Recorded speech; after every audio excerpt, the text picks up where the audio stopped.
Welcome to r/slash Prorevenge, which has juicy stories of sweet, sweet justice. Harass and humiliate me for years? I'll ruin your senior year in one night.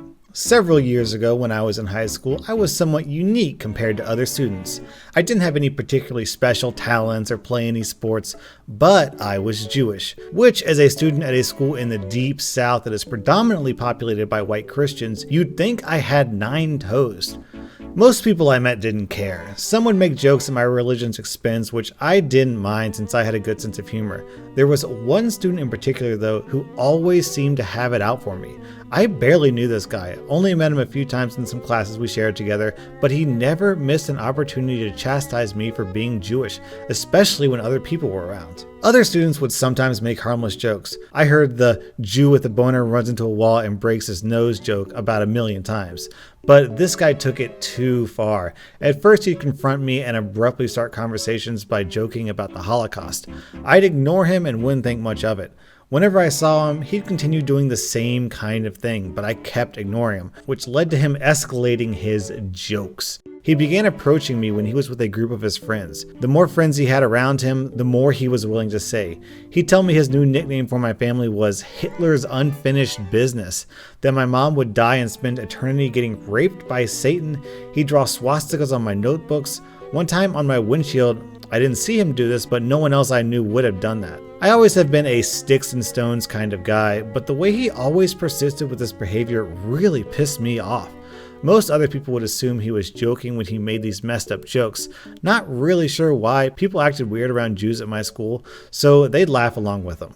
Teachers didn't do anything about it, and my friends encouraged me to continue ignoring him, but I hated how he kept bringing my family, people he'd never met, into this. It got even worse when he'd start making jokes at my expense in classes we had together or any time I was talking to girls. His motivation for treating me like this was having an audience that would reaffirm his anti-Semitism was funny. Freshman year turned into sophomore year turned into junior year, and suddenly I was a senior. And this guy was still going after me.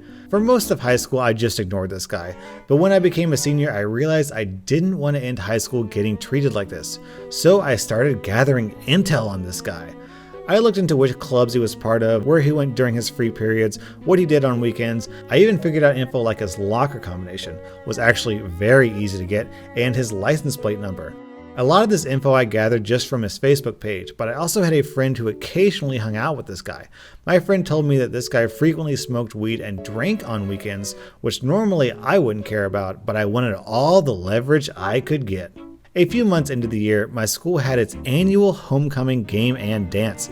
I learned from my friend that this guy's parents were out of town, so we planned on throwing a pregame at his house before the dance where I knew he would at least be drinking. On homecoming night, I checked his friend's Snapchat stories to know what was going on at his pregame. It helps that most of them brought dates I was Snapchat friends with, and girls always post everything on social media, so I'd have new intel around every 10 minutes from their Snap stories. I already had his license plate number and correctly assumed he'd take the most efficient route from his house to the dance venue, so I constantly looked at these people's Snapchat stories until one of them posted a video of them all leaving the house. Perfect. This was exactly the kind of info I needed. Around 10 minutes later, I called the cops and acted like a concerned neighbor. I gave them info on his car and that I saw him drunkenly stumble into it with a girl who also looked very drunk before driving off.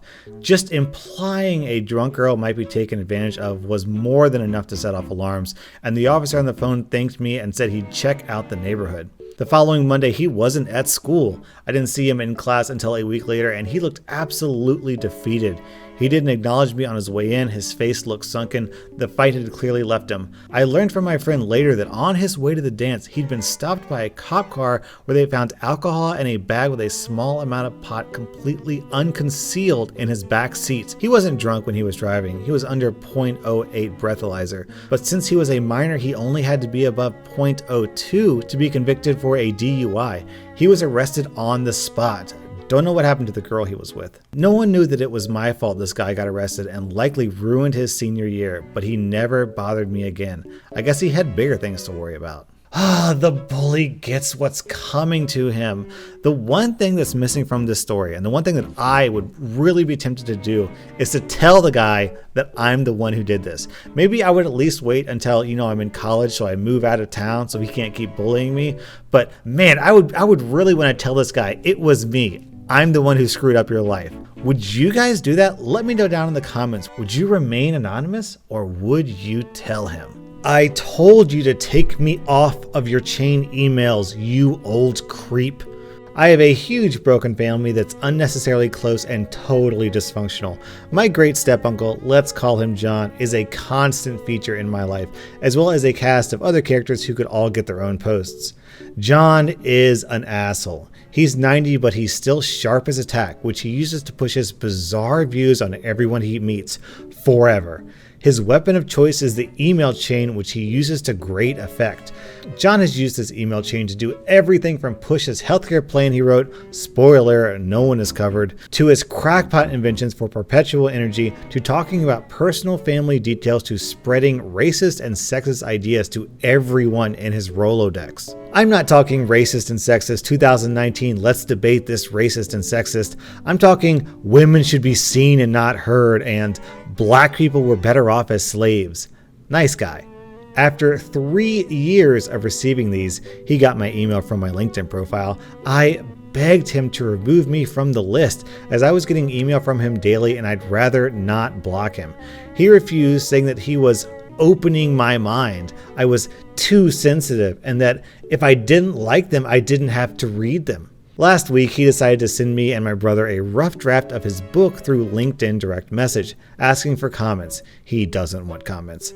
I found this strange. Why not send it to the email list? Well, I decided to read the book, and it turns out that the reason he didn't send it to his list is because it is the most bizarre, sickening commentary on sexual harassment I have ever read. He wanted me to validate if it was normal before he sent it to his publisher. He doesn't have one.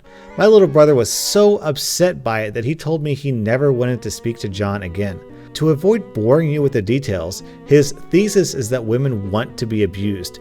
John has been divorced 4 times. The most interesting part was a little biographical section about things he had done that would constitute sexual harassment in 2019. Not little stuff, bad stuff. Like a secretary who had worked for him, he's a doctor, who repeatedly told him no and actually quit the job because he wouldn't stop trying. Told as a humorous anecdote. He had another in there about trying to hook up with one of his patients. They always tell on themselves. So I gave him what he asked for. I gave a full scorched earth review of his manuscript, pulling out key quotes and burning it to the ground for being anachronistic garbage. I paid careful attention to the biographical details, calling out the harassment for what it was. Could I have sent it to him over LinkedIn's DM? Sure. Did John pay me that courtesy when he used the chain email list to tell everyone he knew that my dad was out of work, causing great embarrassment? No. So I did what John would have done. I replied all to his email chain list with my full review. Everyone from his neighbor to his kids to his ex-wife to his dentist got to see who the old man really was. While I doubt anyone was surprised, he's super ass-grabby and creepy. Seeing it in his own words surprised a lot of people. The response was pandemonium. All sorts of people started arguing over the harassment, mostly furious with John, pleasantly surprising me. I have since been removed from the chain email list along with my brother. He's 90 and lives alone in the middle of nowhere. He won't face any consequences, but I'm really looking forward to seeing John at Passover now. That's one way to get the job done. If asking nicely doesn't work, you can always try the nuclear option and absolutely destroy this guy's reputation. Cheat your employee out of a $2 raise, that will be $20,000. Several years ago when he was in college, Chris worked as a lifeguard at a water park in Cincinnati.